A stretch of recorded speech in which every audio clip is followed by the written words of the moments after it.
क्योंकि रास्तों पर नहीं चल सकते थे। और तो बात रही अलग, अगर ये सब कुछ बदला, पहले से भी मुकद्दर था और लिखने वाला भी वही था। अगर ये मुकद्दर किसी ने बदला हम सबका, तो वो बाबा साहब ही रहे हैं। तो इसी क्रम को मैं जोड़ते हुए हमारे बीच में लाल कुआं से, गाजियाबाद से चल कर आई हमारी उपासिका ममता अम्बेडकर जी, वो आए और समय के, क्योंकि 15-15 मिनट ही मिलेंगे हमारे जो वक्ता हैं, और सर जी को थोड़ा ज़्यादा समय लेना होता है, तो इसलिए मैं चाह रहा हूँ कि आप लोग समय पर थोड़ा फोकस रखेंगे हम सभी। तो वो आए और अपनी वाणी से सबको आनंद देते हैं।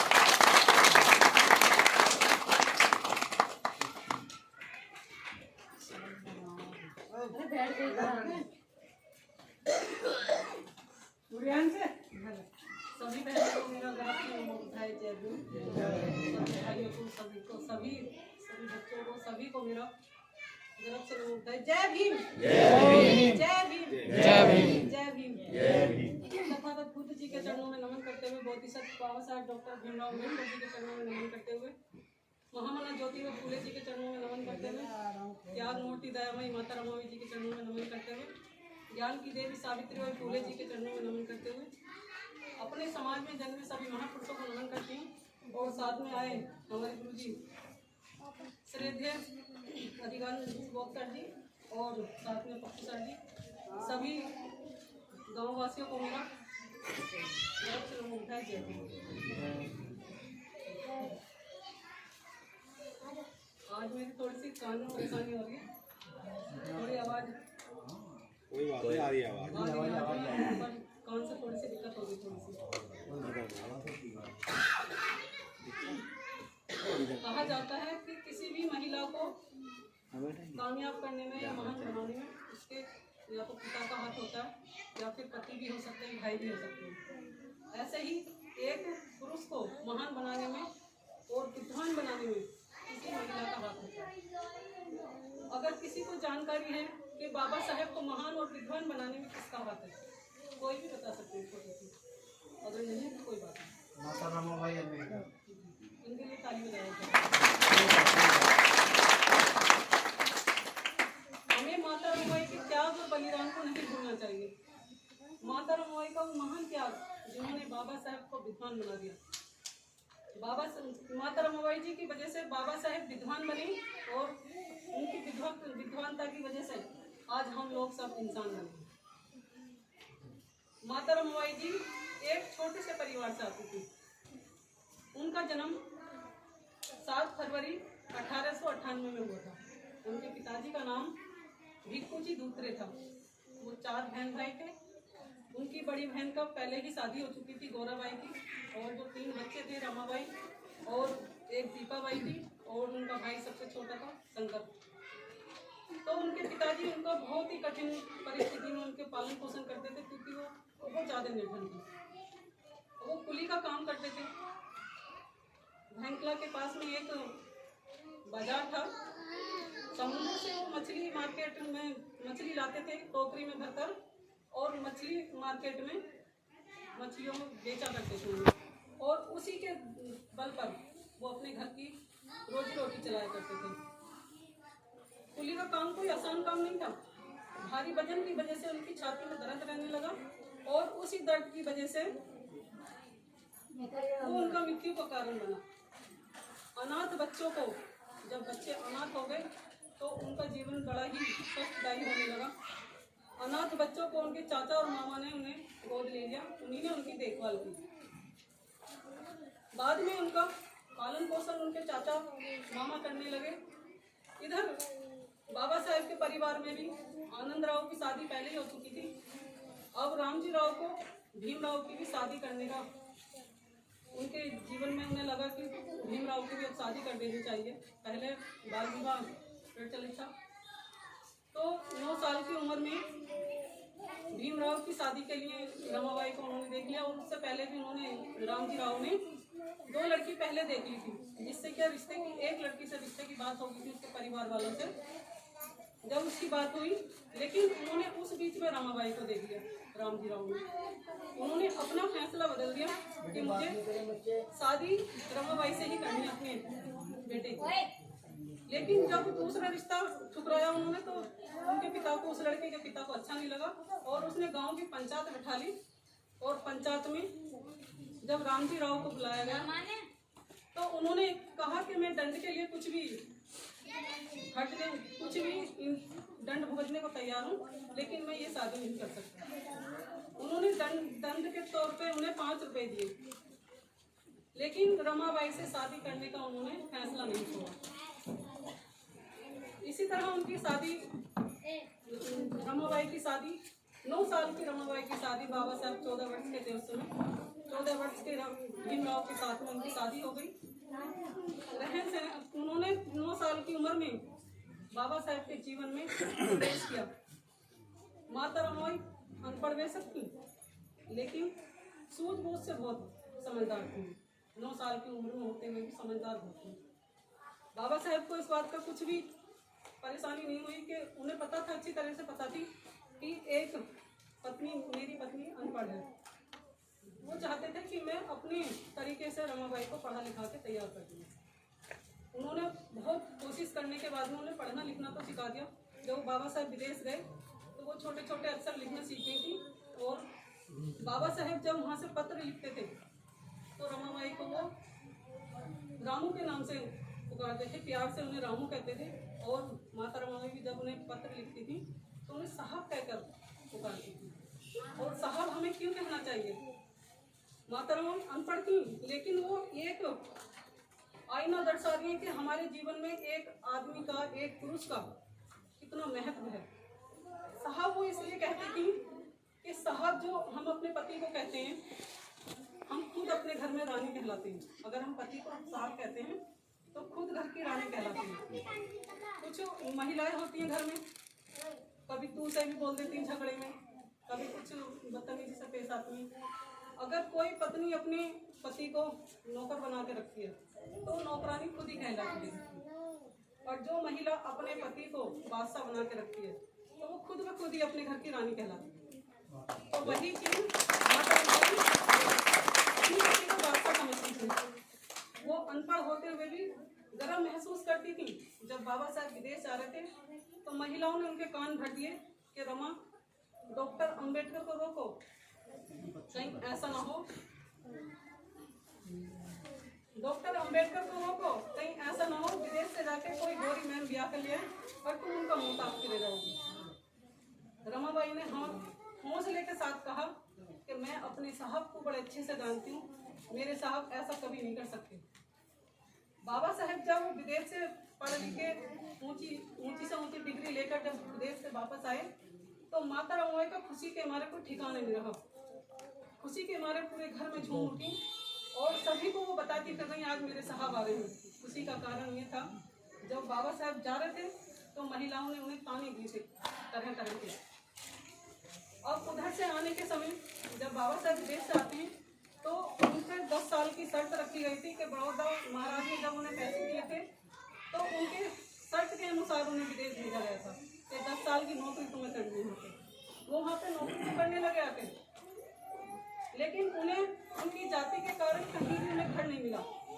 एक फारसी सराय में उन्हें शरण लेनी पड़ी, वो भी झूठ बोल गया कि मैं फारसी हूँ। जब इस बात का फारसियों को पता लगा तो बाबा साहब के ऊपर वाली बिल्डिंग में रहते थे बाबा साहब, तो उनके पास गए और जाकर उन्हें बौछार उनके ऊपर लाठी डंडों की वो करने लगे। लेकिन बाबा साहब की सूझबूझ से उन्हें बचा लिया। बाबा साहब का एक भी शब्द नहीं निकला उनके सामने, लेकिन उन्होंने कहा हम शाम तक इस सराय को खाली देखना चाहते हैं। बाबा साहब वहाँ से उसे छोड़ के आ गए। पहले वहाँ जब पहली बात तो उन्होंने जब पहले दिन ड्यूटी करने के लिए गए, ऑफिस में गए तो ऑफिस में पहले दिन ही उनके साथ छुआछूत की। छुआछूत भी कैसी, जब बाबा साहब अंदर आते थे तो कालीन बिछी हुई कालीन को वहाँ से चपरासी उठा के बाहर साइड में रख देते थे। घड़े का गिलास और घड़ा वहाँ से हटा के वापस रख देते थे।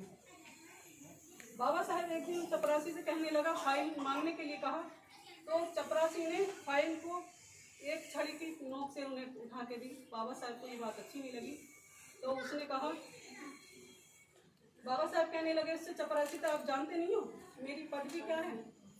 तो वो चपरासी कहता है, साहब साहब मैं जानता हूँ अच्छी तरीके से, आप पद में ऊंचे होंगे लेकिन जात से मेरे से नीचे हैं। मैं चपरासी बेशक हूँ लेकिन जात में आपसे ऊंचा हूँ। तो वहाँ पे भी बाबा साहेब को जब देखा यहाँ पर ऊंच नीच का भेदभाव ज़्यादा है और अपमान ज़्यादा हो गया, बाबा साहेब वहाँ से नौकरी छोड़ कर घर चले आए। अब वो दूसरी नौकरी के लिए मारे मारे फिरते रहे मुंबई। फिर कुछ दिन के बाद उन्हें सिडेनहॉम कॉलेज में उन्हें एक नौकरी मिल गई।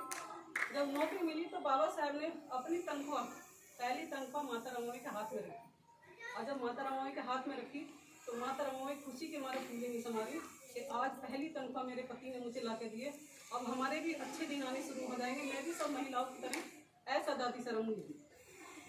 तो उन्होंने क्या करा, उस तनख्वाह के पैसों से अपनी जिठानी के लिए, जिठानी के बच्चों के लिए और अपनी ननद सबके लिए उन्होंने कपड़े खरीद लिए रिश्तेदारों के लिए। और जब ये चीज़ बाबा साहब को पता लगी तो बाबा साहब की आंखों से आंसू आने लगे कि मैंने तो ये परमानेंट नौकरी नहीं करी है, क्योंकि उनकी पढ़ाई अधूरी छूट गई थी। उन्हें तो अपनी पढ़ाई अधूरी पूरी करनी थी, इसलिए उन्होंने वो नौकरी की थी। तो उन्होंने माता रमाबाई से कहा, रामू आप अगर ऐसे ही इस तरह से खर्च अनाप शनाप करती रहोगी तो मेरी पढ़ाई का क्या होगा। तो माता रमाबाई की आंखों से आंसू आने लगे कि साहब मेरा भी सपना है कि मैं भी अपने घर में सुख शांति से रहूँ और मेरे भी अपने बच्चे हों। उन्हें बच्चों का बहुत शौक था, वो भी चाहती थी कि मेरे भी अपने बच्चे हों। बाबा साहब विदेश में रहते थे, उन्हें पता नहीं था कि बच्चे, पहला बच्चा उनके होने वाला। पहले तो जसवंत राव उनके बेटे का, बड़े बेटे का नाम जसवंत था, वो हुए। उसके बाद में गंगाधर हुए तो वो भी अल्पायु में ख़त्म हो गए थे।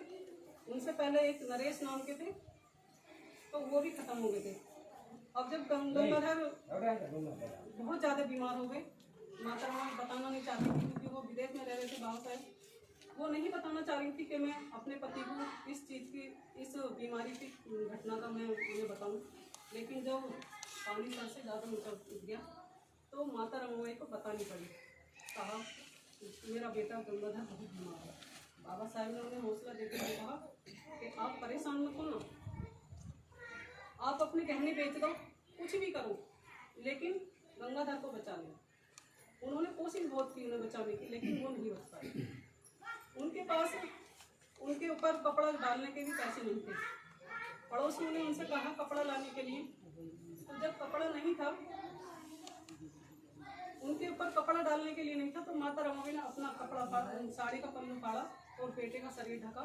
तब उनके पड़ोसी ने शमशान घर में लेके गए। इसी तरह से उनकी एक बेटी और थी, वो भी उधर बाबा साहब पढ़ाई कर रहे हैं, इधर हिंदू बीमार हो गई कुछ दिन के बाद, क्योंकि 4 बच्चे उनके 2-2 साल की उम्र में ही सब अल्पायु में ही खत्म हो गए थे, एक बच्चे को छोड़ के। जब इंदु बीमार हुई तो इंदु के समय बाबा साहब ने पत्र लिखा रमाबाई को कि रमा अगर तुम्हारे पास कुछ पैसे हों तो मुझे भिजवा दो। मुझे 3-3 दिन हो जाते हैं बिना खाना खाए हुए, एक ब्रेड के टुकड़े से ही मैं गुजारा चला रहा हूँ और कभी कभी तो मुझे पानी पीना पड़ता है।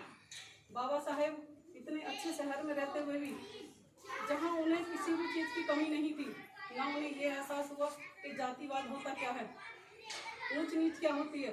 ना कोई वहाँ पे मंदिर था, ना कोई ऊंच नीच थी, ना कोई ठाकुर था, ना कोई बनिया, ना कोई चमार, किसी भी तरह का कुछ बन नहीं था। फिर भी इतनी आज़ादी के बाद भी बाबा साहब को मौज मस्ती के लिए ना तो पैसे थे और ना ही उनके पास समय था। वो हमेशा पढ़ाई में ही लीन रहते थे। इधर इंदु बीमार है, इंदु को उन्होंने कहा, जब बाबा साहब ने पत्र लिखा तो माता रमाबाई कहने लगी अगर मैं इंदु की इलाज नहीं करती हूँ तो इंदु मर जाएगी। अगर बाबा साहब को पैसे नहीं भेजती हूँ तो मेरे देश के जो 7 करोड़ बच्चे हैं जो रोज मरते हैं, इन्हें इंसाफ नहीं मिलेगा। उन्होंने अपनी बेटी का इलाज छोड़ दिया और वो पैसे अपने पति को भेज दिए। इंदु खत्म हो गई। इसके बाद में सबसे लाडला बेटा उनका राजरतन, जिसे वो कभी आंखों से ओझल नहीं होने देते थे।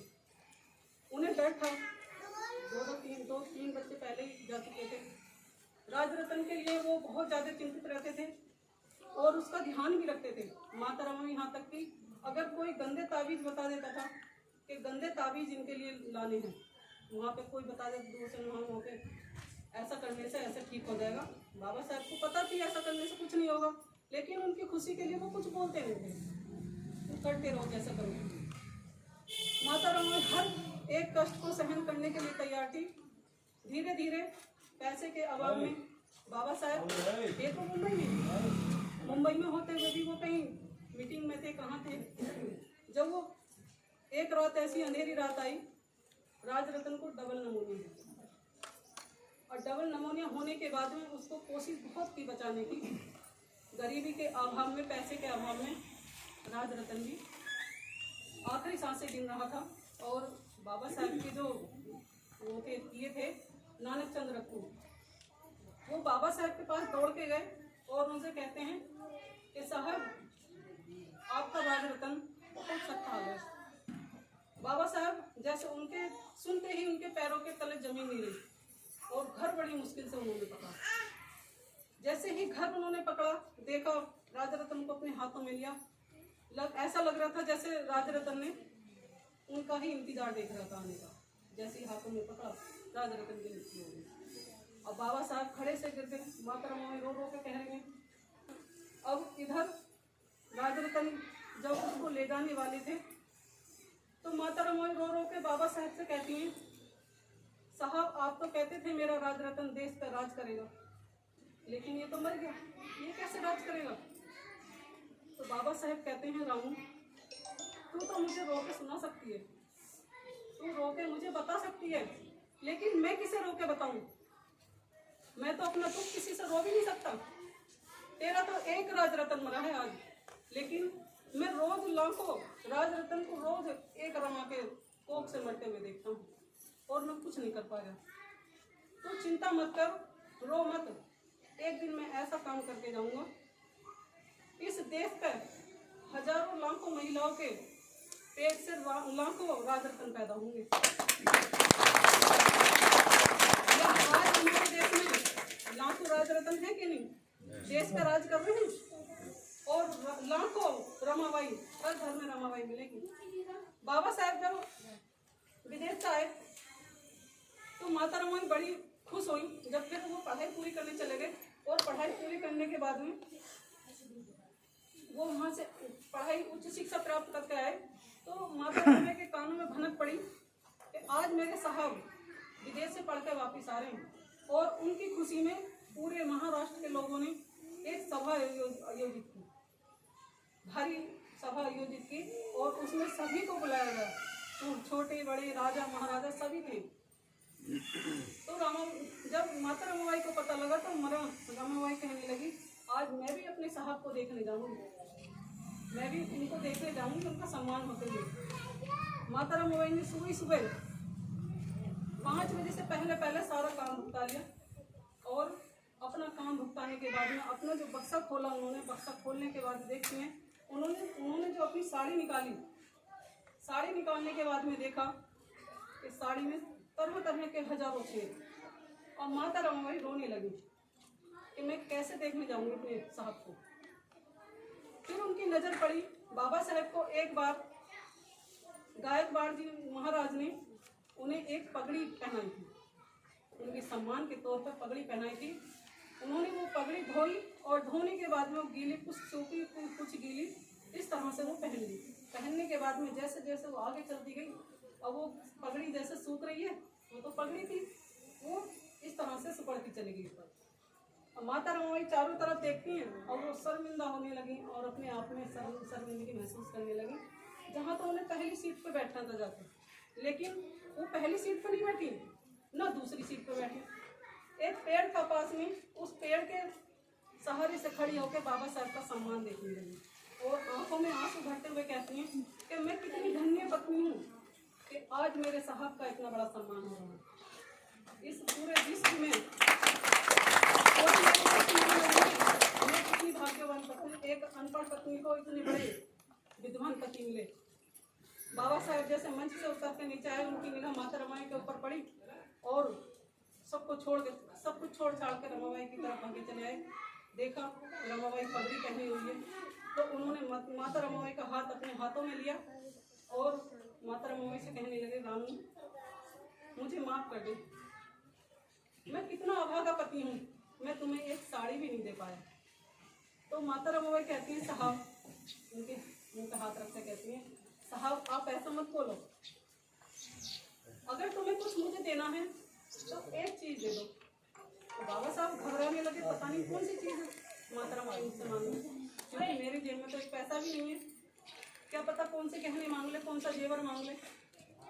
माता रमाबाई कहती हैं कि साहब पढ़ लिख के एक दिन ऐसा काम करके जाना, मेरे देश की एक भी महिला मेरी तरह साड़ी के लिए न तरसे, कोई भी बेटी एक सूट के लिए न तरसे। आप एक काम ऐसा करके रहना, आज हम लोग अपने घरों में अपने बक्से खोलते हैं तो कम से कम 200-250 साड़ी हमारे बक्सों में मिलेंगी। इसका कर्ज किसने भुगताया?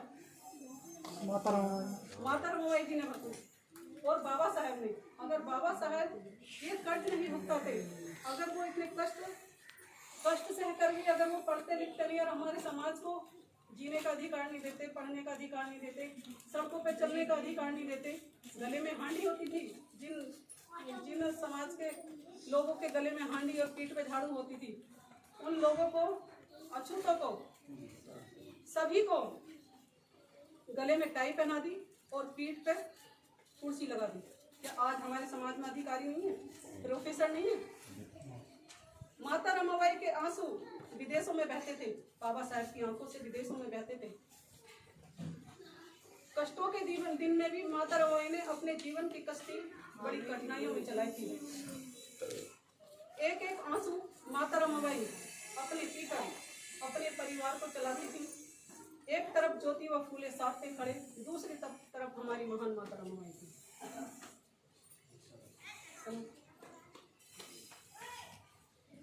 बाबा साहेब ने ही हमारे जीवन की वीरान जमीन पर गुलाबों के बाग महका दिए। बाबा साहेब ने ही हम सब भाई बहनों को फिर से मिला दिया और बाबा साहेब ने ही बुद्ध के द्वारों को फिर से खिला दिया। हमें 2 वक्त की रोटी तो क्या, एक घूंट पानी नसीब नहीं होता था कभी पीने के लिए, और बाबा साहेब ने ही हम सब अछूतों को शेरनी का दूध पिला दिया।